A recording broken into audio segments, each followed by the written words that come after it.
새해를 맞아 가전제품을 온라인으로 싸게 판다는 사기가 기승을 부리고 있습니다. 이 주말 동안만 싸게 판다며 소비자를 현혹하는데 무엇보다 현금을 이체하는 방식으로만 결제하라고 하면 반드시 의심하셔야겠습니다.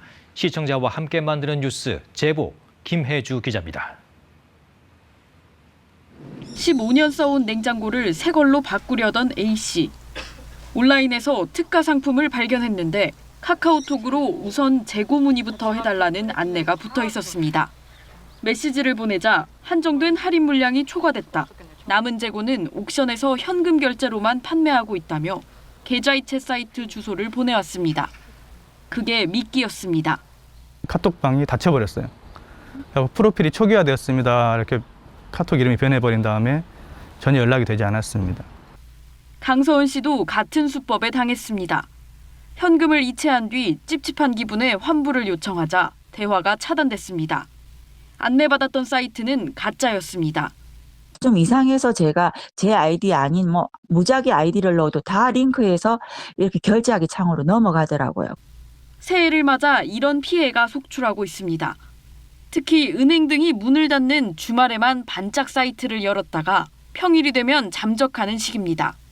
조금이라도 싸게 온라인에서 구매하려는 소비자들의 알뜰 심리를 악용하고 있습니다. 좀 더 싼 걸 이렇게 저렴한 걸 찾다 보니까 인터넷에서 괜찮은 가격에 나온 걸 보고 주말 동안 인터넷에서 인기 가전제품 모델을 검색해봤습니다. 시세보다 싼, 그러면서도 재고 문의부터 해달라는 판매자를 발견할 수 있었습니다. 역시나 카카오톡으로 연락했더니 옥션 현금 구매 조건이라며 링크를 보내왔고 아이디와 비밀번호를 아무렇게나 입력해도 로그인이 됐습니다. 바로 다음 날 운영 중지 표시가 뜬 판매 사이트. 피해자들이 당한 수법 그대로였고 돈을 보냈더라면 돌려받을 길 없는 상황이었습니다. 언급된 오픈마켓 측에서도 최근 이 같은 상황을 인지하고 자신들은 현금 거래를 유도하지 않는다는 경고문을 띄웠습니다. KBS 뉴스 김혜주입니다. 네, 인터넷으로 물건 살 때 유의하셔야겠습니다. 인터넷으로 중고 물품을 파는 척 돈만 받아 가로채는 사기 수법이 날로 교묘해지고 있습니다. 한 달 동안 200명이 넘는 피해자에게 사기를 친 일당이 경찰에 붙잡혔는데 개설이 쉬운 비대면 적금 계좌로 피해자들을 안심시켰습니다. 보도에 정민규 기자입니다. 번화가의 도로에서 남성들이 뭔가를 주고받습니다. 경찰에 붙잡힌 배모 씨 등 20대 일당 6명이 중고거래 사이트에서 물품을 파는 것처럼 속인 뒤 가로챈 범죄 수익을 전달하는 모습입니다. 지난 8월부터 한 달가량 이들 일당의 사기 수법에 속아 넘어간 피해자만 214명, 피해 금액은 9,100만 원에 달합니다. 범행에 악용한 건 바로 비대면으로 개설하는 적금 계좌. 개설이 까다로운 일반 통장과 달리 일반 통장만 있다면 비대면으로 사실상 얼마든지 만들 수 있다는 점을 노렸습니다. 꼬리를 잡히지 않기 위해 비대면 적금 계좌 90개 남짓을 만들어 돌려가면서 활용했습니다. 거래 내역이랑 계좌번호, 전화번호 이렇게 다 조회를 했거든요. 거래 내역도 제가 카메라를 구매하려다가 사기를 당했는데 카메라 관련 기기 이제 거래 내역으로 있어서 저도 믿고 구매를 했었거든요. 수사당국이 영장을 받아 계좌를 일일이 확인하는데 한 달 가까운 시간이 걸리고 은행의 지급정지 절차도 복잡하다는 점까지 노렸습니다.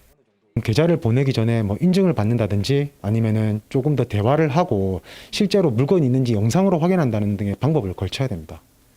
경찰은 이미 다른 사건으로 구속된 3명을 포함해 나머지 3명도 사기 혐의로 구속해 검찰에 송치했습니다. 또 비대면 접근 계좌를 별다른 제한 없이 생성할 수 있는 제도적 문제점에 대해선 금융당국과 개선 방안을 협의해 나가겠다고 밝혔습니다.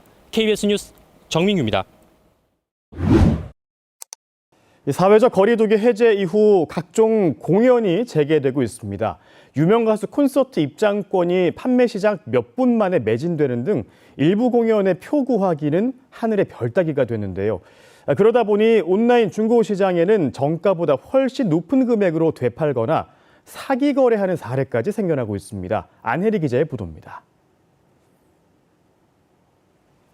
코로나 이후 처음 열리는 유명 트로트 가수의 공연. 표 판매와 동시에 전좌석이 매진됐습니다. 구매에 실패한 팬들은 온라인 중고 시장을 찾지만 표값은 이미 몇 배나 뛴 상황. 울며 겨자 먹기로 표를 삽니다. 80만 원 올려놨더라고요. 한두 명 그런 것도 싶었는데 혹시나 싶어 이따가 다시 한번 찾아보니까 또 올라오더라고요. 인기 공연일수록 중고 시장에 나온 물량도 많다 보니 공연업계는 안표상들이 전문 프로그램까지 돌리는 것으로 의심하고 있습니다.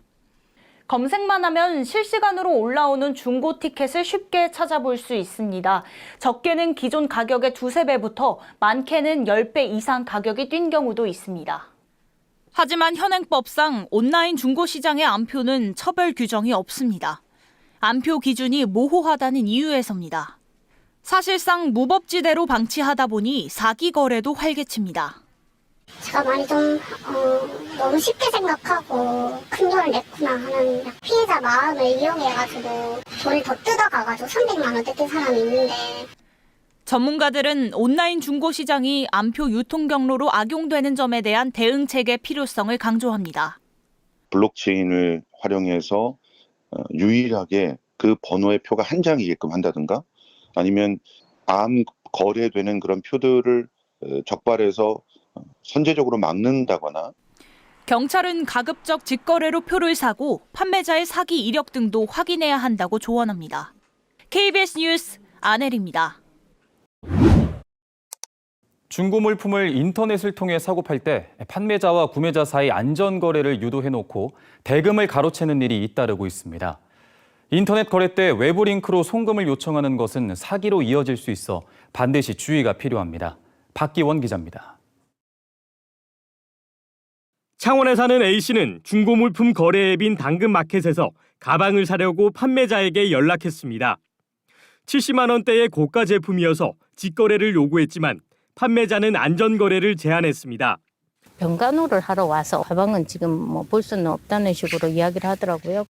안전거래는 판매자와 구매자의 거래가 끝날 때까지 결제업체에서 대금을 보관했다가 거래에 이상이 없을 경우 판매자에게 대금을 입금하는 시스템입니다.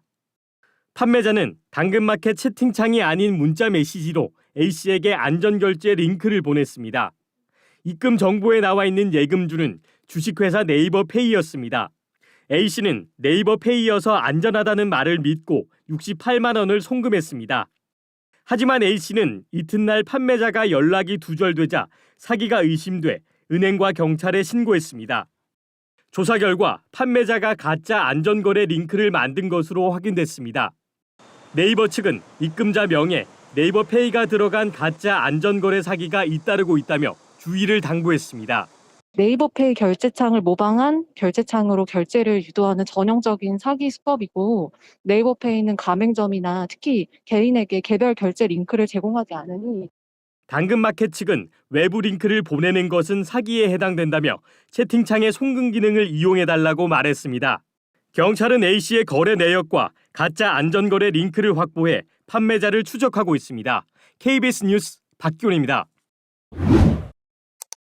온라인 중고거래 사이트에서 돈만 받고 잠적하는 물품 사기가 기승을 부리고 있습니다. 이번에는 전화금융 사기, 이른바 보이스피싱 중국 조직의 개입 정황까지 포착이 됐습니다. 집중 취재, 먼저 송국회 기자입니다. 한 온라인 사이트에 올라온 골프채와 가방들입니다. 인기 제품 위주로 인증 사진과 함께 제시된 판매 가격은 40만 원. 실제 중고 시세의 20% 수준입니다.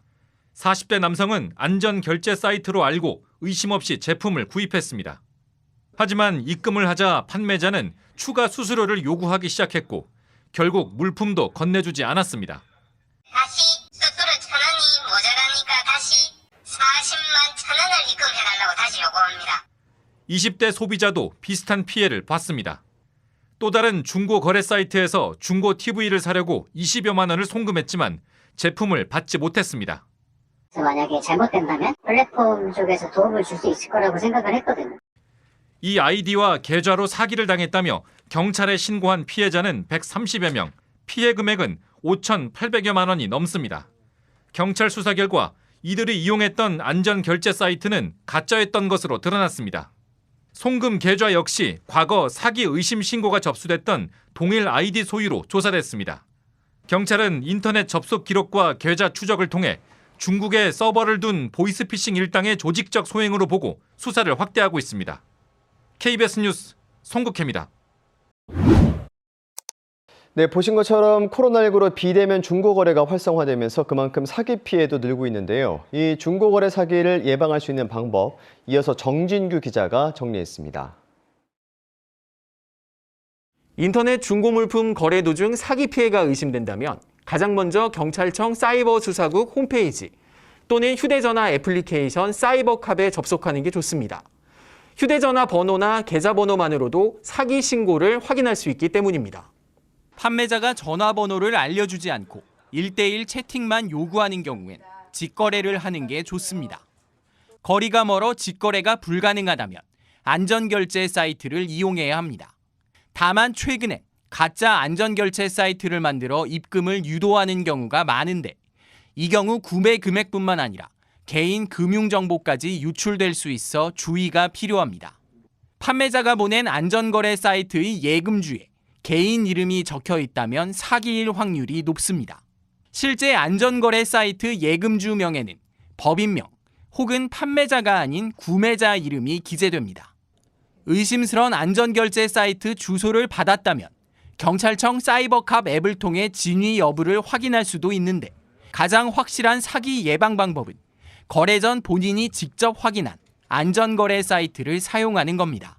상대자가 제공하는 안전거래 사이트도 가짜가 많기 때문에 구매자가 자기가 확인한 이런 안전거래 사이트를 판매자한테 주면서 이걸 통해서 거래하자는 게 가장 안전하고 그것도 거부할 경우에는 일단 사기로 의심을. 경찰은 또 주말이나 주말이 임박해 택배 거래를 하기보단 주 초에 거래하는 게 사기 피해 여부를 빠르게 확인할 수 있는 최소한의 방법이라고 조언합니다. KBS 뉴스 정진규입니다.